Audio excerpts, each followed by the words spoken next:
नमस्कार दोस्तों। क्या आपने कभी सोचा है कि पौधे भी हमारी तरह महसूस कर सकते हैं? क्या उन्हें भी दर्द, खुशी या थकान का अनुभव होता है? आज हम एक ऐसे महान भारतीय वैज्ञानिक की प्रेरणादायक कहानी जानेंगे, जिन्होंने दुनिया को यह साबित करके चौंका दिया कि पौधों में भी जीवन है। वे भी सांस लेते हैं, महसूस करते हैं और अपने आसपास होने वाली घटनाओं पर प्रतिक्रिया करते हैं। यह कहानी है महान वैज्ञानिक सर जगदीश चंद्र बोस की। सन 1900 में पेरिस में विज्ञान कांग्रेस का आयोजन किया गया। दुनिया भर के प्रसिद्ध वैज्ञानिक वहां उपस्थित थे। इसी सम्मेलन में एक भारतीय वैज्ञानिक ने ऐसा अद्भुत यंत्र प्रस्तुत किया जिसने सभी को आश्चर्यचकित कर दिया। इस यंत्र का नाम था क्रेस्कोग्राफ। क्रेस्कोग्राफ एक ऐसा उपकरण था जो पौधों की वृद्धि को बहुत सूक्ष्म स्तर पर माप सकता था। यह पौधों की हल्की से हल्की गतिविधि को भी रिकॉर्ड कर सकता था। जब वैज्ञानिकों ने इस यंत्र का प्रदर्शन देखा, तो वे हैरान रह गए। उन्होंने पूछा, यह अद्भुत यंत्र किसने बनाया है? उत्तर मिला, सर जगदीश चंद्र बोस ने। फिर उन्होंने पूछा, यह यंत्र कहां बनाया गया है? जब बोस ने उत्तर दिया, भारत में, तो सभी और भी अधिक आश्चर्यचकित हो गए। उस समय भारत अपनी कला, साहित्य और दर्शन के लिए प्रसिद्ध था, लेकिन विज्ञान के क्षेत्र में भारत को विशेष पहचान नहीं मिली थी। सर जगदीश चंद्र बोस ने अपनी खोजों के माध्यम से भारत का नाम पूरे विश्व में रोशन कर दिया।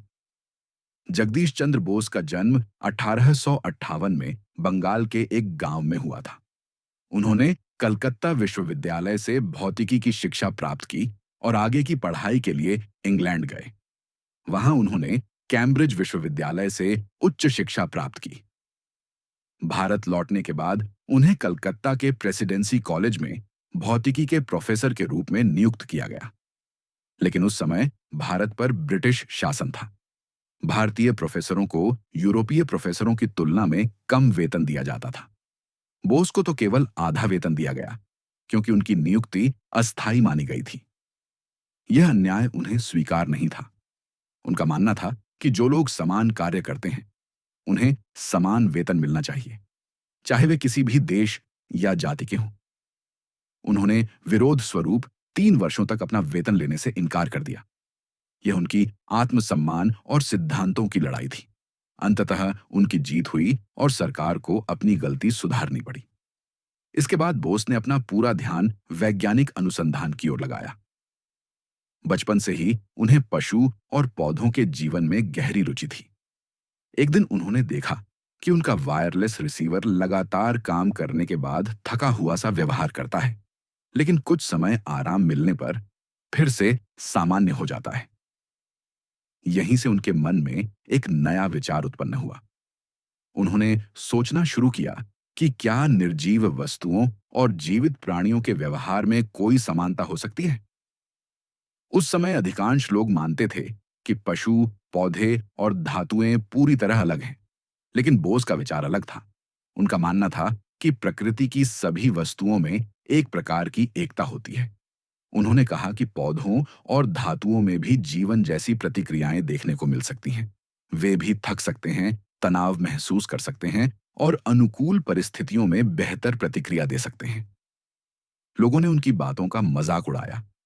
कई वैज्ञानिकों ने उनकी बातों पर विश्वास नहीं किया, लेकिन बोस को अपनी खोज पर पूरा भरोसा था। उन्होंने अपने विचारों को सिद्ध करने के लिए क्रेस्कोग्राफ का निर्माण किया। यह यंत्र पौधों की सूक्ष्म गतिविधियों को 10,000 गुना तक बड़ा करके दिखा सकता था। इसकी सहायता से यह पता लगाया जा सकता था कि पौधे खाद, प्रकाश, ध्वनि और अन्य बाहरी प्रभावों पर कैसी प्रतिक्रिया देते हैं। प्रयोगों के परिणाम अत्यंत आश्चर्यजनक थे। क्रेस्कोग्राफ ने यह सिद्ध कर दिया कि पौधों में भी हृदय जैसी गतिविधियां होती हैं और वे विभिन्न परिस्थितियों को महसूस कर सकते हैं। यह भी पाया गया कि पौधे प्रकाश की किरणों और वायरलेस तरंगों पर प्रतिक्रिया करते हैं। इतना ही नहीं, बोस ने यह भी बताया कि पौधों में एक विशेष संवेदन क्षमता होती है जो उन्हें आसपास होने वाले परिवर्तनों का आभास करा सकती है। इन खोजों ने वैज्ञानिक जगत की सोच को बदल दिया। सर जगदीश चंद्र बोस केवल एक महान वैज्ञानिक ही नहीं थे, बल्कि एक सच्चे देशभक्त भी थे। उन्हें भारत और भारतीयों की प्रतिभा पर गहरा विश्वास था। वे मानते थे कि जिस प्रकार हमारे पूर्वजों ने महान कार्य किए थे, उसी प्रकार आधुनिक भारत के लोग भी महान उपलब्धियां प्राप्त कर सकते हैं। सन 1927 में मैसूर विश्वविद्यालय के दीक्षांत समारोह में उन्होंने कहा कि भारत की प्राचीन महानता का कारण कर्म और परिश्रम था, न कि आलस्य। उनका विश्वास था कि सच्ची खुशी तभी प्राप्त होती है जब उसका लाभ सभी लोगों को मिले। उनका जीवन हमें सिखाता है कि आत्मसम्मान, दृढ़ निश्चय, वैज्ञानिक सोच और अपने देश पर विश्वास रखने से असंभव कार्य भी संभव हो सकते हैं। आज सर जगदीश चंद्र बोस को दुनिया पौधों के जीवन पर किए गए उनके अद्भुत अनुसंधानों के लिए याद करती है। उनकी खोजों ने यह सिद्ध कर दिया कि प्रकृति के हर जीव और हर वस्तु के बीच एक गहरा संबंध है। सीख यह पाठ हमें सिखाता है कि दृढ़ संकल्प, आत्मविश्वास और निरंतर परिश्रम से हम नई खोजें कर सकते हैं और दुनिया की सोच बदल सकते हैं। हमें प्रकृति के प्रत्येक जीव का सम्मान करना चाहिए, क्योंकि हर जीवन मूल्यवान है। अगर आपको यह वीडियो पसंद आया हो तो इसे लाइक और शेयर जरूर करें। यदि आपने अभी तक हमारे चैनल टैगोर स्मार्ट लर्निंग को सब्सक्राइब नहीं किया है, तो तुरंत सब्सक्राइब करें और बेल आइकन दबाएं, ताकि आपको हमारी सभी शैक्षिक वीडियो सबसे पहले मिल सकें। और यदि आपको यह वीडियो उपयोगी लगी हो, तो YouTube के हाइप फीचर का उपयोग करके इस वीडियो को हाइप करना न भूलें।